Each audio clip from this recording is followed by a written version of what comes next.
전 세계가 눈에 보이지 않는 코로나 바이러스로 말미암아 큰 전쟁을 벌이고 있는 것 같습니다. 이 작은 바이러스가 어쩌면 온 세계의 정치와 경제와 사회와 교육과 문화와 스포츠까지도 다 마비시켜 놓아 버렸습니다. 신앙생활의 방향조차도 뒤흔들어 놓았습니다. 이 판국의 가장 힘든 사람들은 바이러스와의 전쟁을 최전방에서 치르고 있는 의료진인 것 같습니다. 특히 이태리의 의사들은 너무나 힘든 삶을 살고 있습니다. 옆에서 많은 사람들이 죽어가고 있고 병원에 들어오는 많은 사람들 가운데 우리가 해줄 수 있는 것이 아무것도 없다고 한 사실들은 그들이 절감하고 있다고 합니다. 그들 중에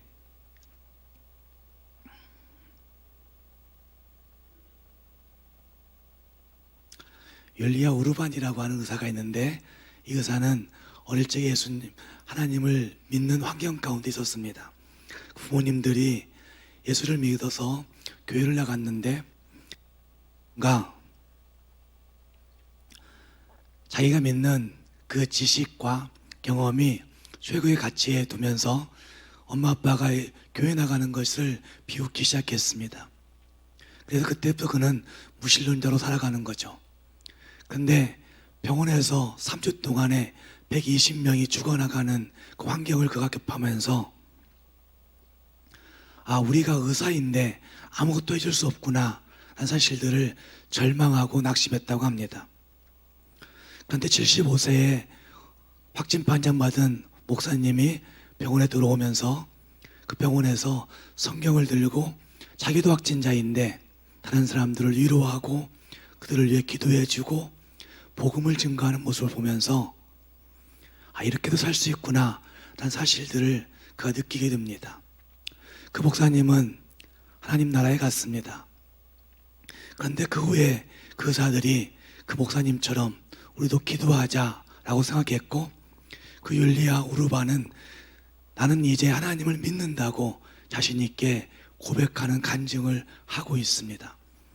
나는 이제 하나님의 임재하심을 믿는다 라고 하는 그 고백을 하면서 하루하루 하나님이 평강 주시기를 위해서, 하나님이 돌보아 주시기를 위해서 기도하며 행한다고 그는 간증하고 있습니다.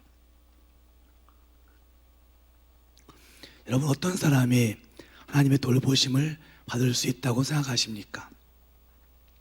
예수 믿는 것을 비웃고 예수 믿는 것을 도유시하면서 자기 지식을 믿고 자기 경험을 믿고 자기의 삶을 믿고 있는 사람들이 하나님의 돌보심을 받겠습니까? 아니면 우리는 할 수 없으니 하나님이 해주시라고, 하나님의 평강이 우리에게 필요하다고, 하나님의 돌보심이 우리에게 절실하게 요구된다고 고백하며 엎드리는 자들이 하나님의 돌보심을 받겠습니까? 우리는 이 코로나 바이러스의 위기 가운데서 누가 하나님의 돌보심을 받을 수 있을까 하는 생각들을 고민해 보아야 된다고 생각합니다. 오늘 함께 읽은 말씀에도 그것을 잘 말씀해 주고 있습니다. 하나님의 광대하심과 하나님의 놀라우심에 비하면 유한한 우리들이 내가 정한 것들을 얻으려고 양심도 버리고 믿음도 버리고 살고 있는 이 판국에, 그곳에는 회복과 평강과 기쁨이 없습니다. 그러나 하나님이 돌보시는 그 은혜를 힘입는 자들에게는 진짜 평강과 기쁨이 있다고 한 사실을 이사야서의 후반부는 말씀하고 있습니다. 누구를 하나님이 돌보실까? 정말 하나님이 돌보시는 사람들은 누구일까 하는 것들을 오늘 말씀을 통해서 크게 두 가지로 생각해 보고자 합니다. 먼저는 마음이 가난한 자들을 하나님이 돌보십니다.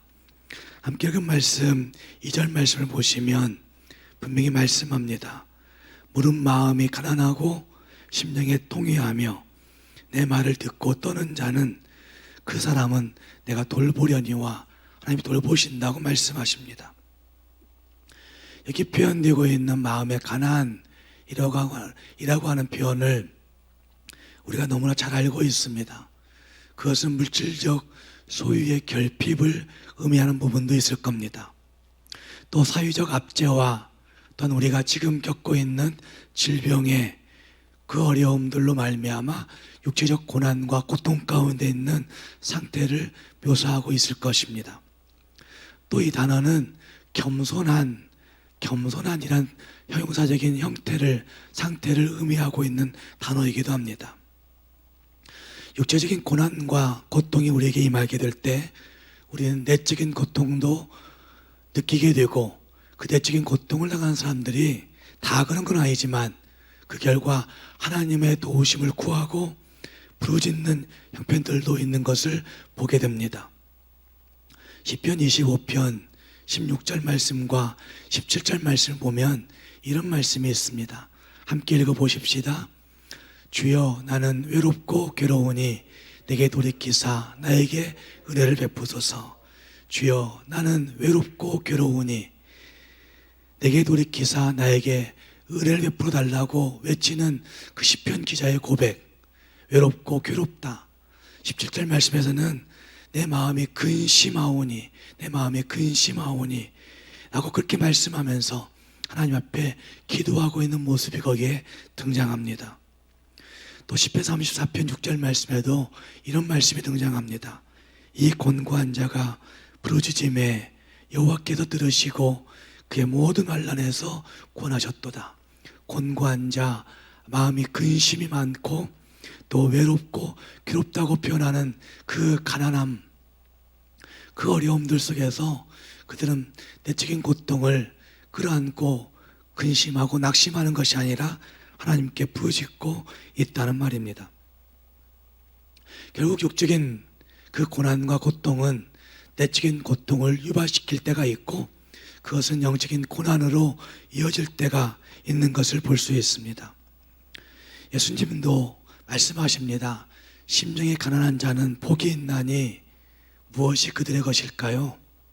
천국이 그들의 것이라고 말씀하십니다. 마태복음 5장 3절 말씀에서 예수님이 표현하고 있는 이 가난함, 심령이 가난하다 할 때 이 가난함은 단순히 재물이 조금 없는 상태를 의미하는 것이 아닙니다. 조금 적게 가졌구나, 약간 아쉽게 가졌구나 라고 한 상태가 아니라는 말입니다. 이사야 표현에도 등장하고 있는 이 가난도 같은 의미인데, 한 벌 옷밖에 없는데 그 옷조차도 빼앗길 정도의 어려움 속에 있는 형편. 여러분, 우리의 마음이 가난하다고 하는 것은 어떤 정도의 가난을 의미한다고 생각하십니까? 현대인들은 가난이 행복의 적이라고 생각합니다. 사람들을 비참하게 만들고 갖가지 사회학의 근원이 가난이라고 여기기 때문에 심지어는 가난을 악이라고 규정하는 사람들도 있는 것을 보게 됩니다. 그럼에도 불구하고 성경은 마음이 가난한 자를, 심정이 가난한 자를 하나님이 돌보신다고 말씀하십니다. 심령이 가난한 자들에게 천국이 그들의 것이라고 말씀하십니다.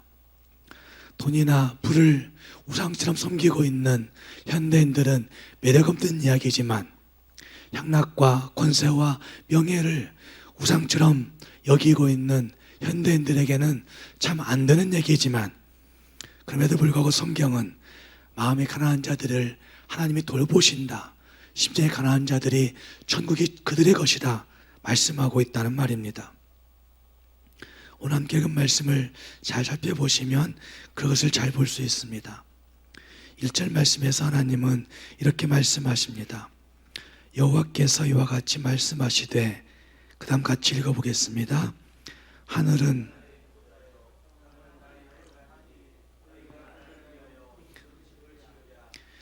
안식할 처소가 어디랴 라고 말씀하십니다. 선빈 의식을 가진 이스라엘 백성들은 우리가 가지고 있는 종교적인 형태, 성전만 있으면 하나님은 여기에 거하시는 것이 맞다고 생각했습니다. 우리가 예배 드리면, 우리가 제사 드리면 하나님은 당연히 받으시는 것이 맞다고 그렇게 생각했습니다. 제사장이 하나님 앞에 제사 드리면 당연히 하나님은 여기에 안식을 얻는 것이 맞다고 그렇게 오만함을 가지고 있었습니다. 어쩌면 안식할 처소가 어디랴 라고 말씀하시고 있는 하나님의 탄식은 외형적인 성전, 외형적인 건물만을 의미하는 것이 아닐 것입니다. 성전과 함께 포함되고 있는 제사의 형태, 제사의 형식, 제사의 그 외형적인 모든 것들을 다 포함한다는 말입니다.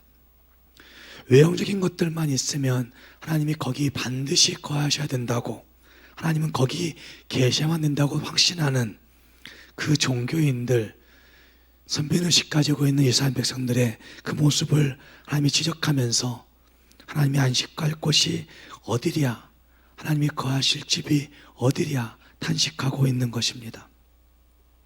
하나님이 안식할 곳이 없다고 말씀하시는 이 말씀은 형식적이고 종교적으로 치우쳐 있는 백성들에게, 현대 종교인들에게 껍데기 종교 예식을 버리라고 말씀하시고 있습니다. 모든 것들이 다 하나님이 지으신 것인데 그것 가지고 자기 것인 양 생색내고 있는 인생들의 모습을 말씀하고 있습니다. 결국 이것은 마음의 가난을 말씀하고 있는 2절 말씀과 연관지어 생각하게 될 때 마음의 가난이 구호가 아니란 사실을 말씀합니다. 마음의 가난은 하나님의 권능을 삶 속에서 신뢰하는 것입니다. 하나님의 것을 하나님의 것으로 인정하고 겸손하게 하는 태도를 의미한다 할 수 있다는 말입니다. 2절 말씀에 나 여호와가 말하노라 내 손이 이 모든 것을 지었으므로 그들이 생겼느니라 라고 말씀하십니다. 이 말씀을 개역성경에서는 나의 손이 이 모든 것을 지어서 다 이루었느니라, 하나님이 지으셔서 이루어진 것들입니다. 하나님이 허락하셔서 우리에게 주어진 것들이란 말씀입니다. 하나님의 손은 창조의 손이시고 하나님의 손은 전능하신 손이십니다. 하나님의 손은 능력의 손이시고 하나님의 손은 치유의 손이십니다. 그래서 이 하나님의 손을 신뢰할 때 그분 앞에서 마음이 가난할 수 있고, 하나님의 손을 신뢰할 때 그 마음이 하나님 주시는 은혜를 받을 수가 있는 것입니다. 야고보서 4장 6절 말씀에 이런 말씀이 있습니다. 같이 읽어보겠습니다. 그러나 더욱 큰 은혜를 주시나니 그러므로 일렀으되 하나님이 교만한 자를 물리치시고 겸손한 자에게, 어떤 자들에게 은혜 주세요? 겸손한 자에게. 베드로전서 5장 5절도 같이 읽겠습니다. 베드로전서 5장 5절.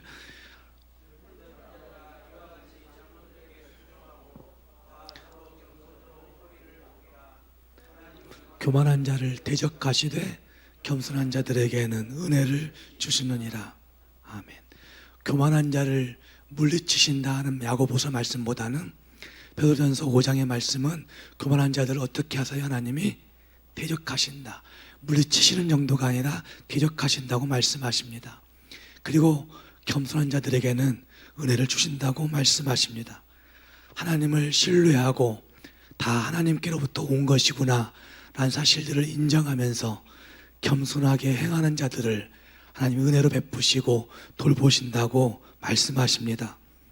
사랑하는 여러분, 이 어려움의 때에 정말 하나님을 인정함으로 말미암아, 하나님을 바라봄으로 말미암아, 하나님 앞에 겸손함으로 말미암아 하나님이 돌보시는 은혜를 맛볼 수 있는 우리 모두가 될 수 있기를 주님의 이름으로 축복합니다.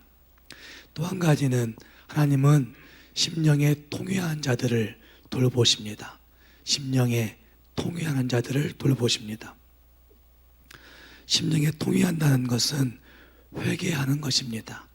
회개하는 것입니다. 통회한다는 것은 자신의 부족함을 발견하고 하나님 앞에 엎드리는 회개의 사람들을 의미합니다. 자신의 부족을 아는 사람들은 하나님 앞에 엎드릴 수밖에 없습니다. 누가복음 18장 9절 이하에 이 통회와 가난함에 대해서 잘 말씀해 주고 있는 것을 볼 수 있습니다. 누가복음 18장은 하나님이 우리에게 기도하라고 말씀하십니다. 그리고 기도의 말씀을 기도라고 말씀하시면서 그 예를, 기도를 응답받는 예를 증거하며 가난함과 통회하는 기도를 말씀하고 있는 것입니다. 우리가 잘 알고 있는데 두 사람이 성전에 들어갔습니다. 한 사람 바리새인은 자신만만하게 성전에 들어갑니다. 성전 앞까지 깊이 들어갔던 것 같습니다. 그리고 들어가서 두 손을 번쩍 들고 하나님 앞에 기도합니다. 하나님을 향해서 머리를 치켜들고 기도합니다. 어쩌면 눈을 부릅뜨고 기도했는지도 모릅니다. 하나님 아버지, 나는 이 세상에서 다른 사람들과 구별된 사람입니다. 그렇게 기도했습니다. 도색하는 사람, 간음하는 사람, 악한 일을 행하는 사람들과 같지 않습니다. 그걸 너무나 감사합니다. 그리고 저는 일주일에 2번씩 금식 기도를 합니다. 저는 11조를 꼬박꼬박 잘 드렸습니다. 그리고 감사합니다. 이렇게 기도한 사람이 바리새인입니다.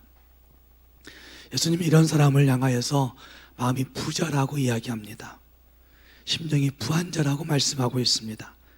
심령에 무엇을 가득히 담고 있는 사람, 그 심령에 무엇인가 많이 채우고 있는 사람, 그래서 하나님 앞에 자꾸만 자랑하고 싶은 사람을 의미하고 있는 것입니다. 하나님 앞에 나는 이런 건 내놓고 싶습니다. 이것도 내놓을 수 있습니다. 나는 이런 것들을 할 수 있습니다. 라고 말하는 사람을 의미한다는 말입니다. C.S. 루이스라고 하는 유명한 기독교 변증학자가 이런 말을 했습니다. 우리가 신앙생활을 하면서 우리 자신이 다른 사람과 비교해서 좀 더 선하다, 좀 더 옳다, 좀 더 낫다, 좀 더 거룩하다는 생각을 할 때마다 우리는 하나님의 지배를 받는 사람이 아니고 악마의 지배를 받고서 행동하는 사람이다. 이것을 꼭 기억하라. 왜냐하면 그런 마음의 태도는 영적으로 교만이라고 하나님이 선언하셨고, 그런 교만한 자들을 하나님이 대적하시기 때문이다. 그리고 이런 교만은 하나님을 철저하게 대적하는 인간의 악한 마음의 상태를 드러내는 것이다 라고 루이스는 말하고 있습니다. 하나님을 철저하게 대적하는 마음의 상태를 가지고 있으면서도 나는 하나님 앞에 예배한다, 나는 제사한다, 나는 기도한다, 나는 드렸다, 나는 할 수 있다, 이렇게 얘기하는 바리새인이 있었다는 말입니다. 그리고 18장에는 또 한편의 사람을 소개합니다. 세리였습니다. 그는 성전 앞자리까지도 가지 못했습니다. 뒷구석에 어쩌면 정말 쭈그리고 앉아서, 아니면 정말 남모르게 무릎 꿇고 머리를 쳐박고 엎드려서 하나님 앞에 이 말밖에 하지 못합니다.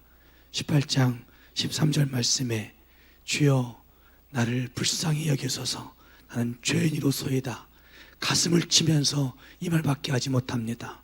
다른 말 하지 못한 걸 기록하고 있지 않다가 아니라 진짜 그는 그렇게 기도했을 겁니다. 주여 나를 불쌍히 여겨달라고, 내가 죄인이어서 이렇습니다. 내가 죄인입니다. 이렇게 고백한다는 말입니다. 제가 아프면서 이런 생각을 했습니다. 왜 설교하지 못할까? 왜 마음대로 말하지 못할까? 지금도 제가 제 힘껏 소리를 내려고 하면 소리가 더 안 나옵니다. 그래서 힘을 빼고 소리를 내고 있는 상태. 힘껏 하나님 앞에 뭔가 했으면 좋겠지만, 하나님 나 할 수 없어요. 나 죄인입니다. 이렇게 고백할 수 있는 태도가 그 세리 앞에 있었다는 말입니다. 하나님 앞에 나왔는데 내놓을 것도 없고 자랑할 것도 없고 자기가 갖고 있는 이 모든 것이 아무 소용없구나 라는 사실을 철저하게 깨닫고 있는 것입니다. 그래서 그는 철저하게 자기를 비하시켰고, 철저하게 자기를 포기했고, 철저하게 하나님 앞에서 자기를 버려버린 사람이 이 세리의 모습이었다고 할 수 있습니다. 하나님은 이런 사람을 긍휼히 여기십니다. 왜냐하면 하나님 앞에 엎드렸기 때문입니다. 하나님 앞에 회개했기 때문입니다. 하나님 앞에 자기 마음을 완전히 송두리째 비워내 드렸기 때문입니다. 마음이 가난한 자들이, 심령에 통해가 있는 자들이 복이 있다고, 내가 돌보신다고 말씀하시는 이것은 바로 이런 자들을 두고 하시는 말씀인 것을 우리가 기억해야 합니다. 교회를 다니지만 안타깝게도 심령이 가난하지 못한 자들이 너무나 많습니다. 마음을 비우지 못하고 하나님 앞에 나와 있다, 하나님 앞에 내가 드릴 수 있다, 하나님 앞에 할 수 있다 생각하는 사람들이 있습니다. 지금 가정에서 예배하는 분들도 하나님 앞에 예배하면서 정말 모니터를 가지고 예배해 보지만 안 되는 분들이 있을 겁니다. 정말 내가 하나님 앞에 내 마음을 비우고 내 생각을 비우고 염려를 비우고 근심을 비우고 정말 통회하는 모습, 회개하는 모습 가지고 엎드리면 한 시간은 철저하게 이 모니터에 집중할 수 있는데, 가정에서 예배한다는 이유 때문에 거기에 집중하지 못할 때가 있다는 말입니다. 왜 우리의 믿음이 자라지 않습니까? 왜 하나님의 말씀이 내 마음을 만지지 않습니까? 왜 우리의 심령에 기쁨이 없습니까? 왜 우리의 심령에 감사가 없습니까? 감격이 없습니까? 왜 기도가 안 됩니까?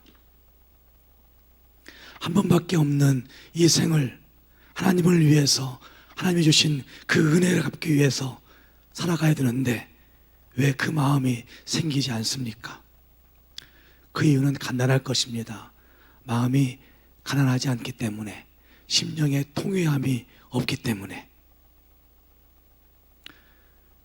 어쩌면 아쉬울 것이 별로 없는 상태에서 하나님이란 이름을 부르고 있기 때문에, 기댈 것이 없음에도 불구하고, 그럼에도 불구하고 교회 나와 기도해야 된다, 믿음 가지고 있어야 된다 하니까 하기 때문에, 하나님 앞에 자랑하고 싶은 것이 너무 많기 때문에 그런 마음으로 하나님 앞에 예배하기 때문에 하나님이 돌보시지 않고 하나님의 은혜가 느껴지지 않는 삶을 살 때가 있다는 말입니다. 성경에 등장하는 많은 사람들 가운데 다윗은 하나님의 마음에 합한 사람이다, 하나님의 마음이 하나님께 통하여서 하나님이 인정하는 사람이다 라고 그렇게 고백하 하나님이 말씀하고 있는 것을 보게 됩니다. 그가 하나님 앞에 어떻게 인정받았을까요? 그가 어떻게 하나님 앞에 인정받았을까요? 하나님 앞에 그가 무엇 때문에 너는 내 마음이 합한 사람이야 이렇게 하나님으로부터 들었을까요? 하나님이 다윗이 죄가 없어서 아니죠. 다윗은 우리와 똑같이 실수하고 똑같이 범죄한 사람이지만 그가 우리와 다른 점은 나단이 책망할 때 그 말씀을 듣고 철저하게 회개했다는 것입니다. 그리고 그 회개의 삶이 한 번 반짝 끝난 것이 아니라 지속적으로 지속되어져서 그가 생애를 마무리할 때까지도 하나님 모든 것이 하나님께로부터 왔습니다. 다 하나님이 주신 것입니다. 난 하나님 없으면 살 수 없었던 존재입니다. 이런 고백을 그가 생애 끝까지 지속했다는 것입니다. 시편 51편 17절 말씀에 그가 이런 고백하지 않습니까? 하나님께서 구하시는 제사는 상한 심령이라. 하나님이여 상하고 통회하는 마음을 주께서 멸시하지 아니하시리이다. 왜 기도의 응답이 안 될까요? 상하고 통회하는 마음이 없어서이기 때문이죠. 왜 우리에게 은혜의 감격이 없을까요? 상하고 통회하는 마음이 지속적으로 있지 않기 때문에 라고 말씀할 수 있는 거죠. 종교적 울타리 안에서 어느 한 시점 했던 회개가 아니라, 종교적 울타리 안에서 어느 한 시점 반짝했던 신앙생활이 아니라, 하나님 앞에서 나를 발견하고 난 다음부터 지속적으로 상한 심령으로 통회하는 마음으로 설 수 있는 자세, 이것이 진짜 신앙생활입니다. 청교도들은 이런 고백을 했다고 합니다. 살아있는 신앙을 가진 사람은 눈물이 마르지 않는다고. 눈물이 마르지 않는 사람이 진짜 살아있는 신앙을 가진 사람이라고 그들은 이야기하고 있습니다. 사랑하는 여러분, 코로나 바이러스가 우리의 신앙을 다시 연단해 보고 있는 것 같습니다. 교회에 나오지 않는다고 신앙을 접어두고 있는 사람들, 교회 나와서 기도하지 않는다고 기도가 중지되어 있는 사람들, 어쩌면 살아있는 신앙이 요원한 사람들이라 할 수 있을 것입니다. 그러나 교회에 나오지 못한다 할지라도 교회를 향한 갈망은 똑같이 지속되고 있다고 한다면, 교회에 나오지 못한다 할지라도, 예배하지 못한다 할지라도 상하고 통회한 심령이 우리에게 물밀듯 일어나서 매일매일 눈물이 마르지 않는 삶을 살고 있다고 한다면, 우리는 진짜 살아있는 신앙을 가진 성도들일 것입니다. 하나님이 어떤 사람들을 돌보실까요? 하나님이 어떤 사람들을 지금 이 시대에 찾고 계실까요? 하나님이 지금 어떤 사람들을 부르고 계실까요?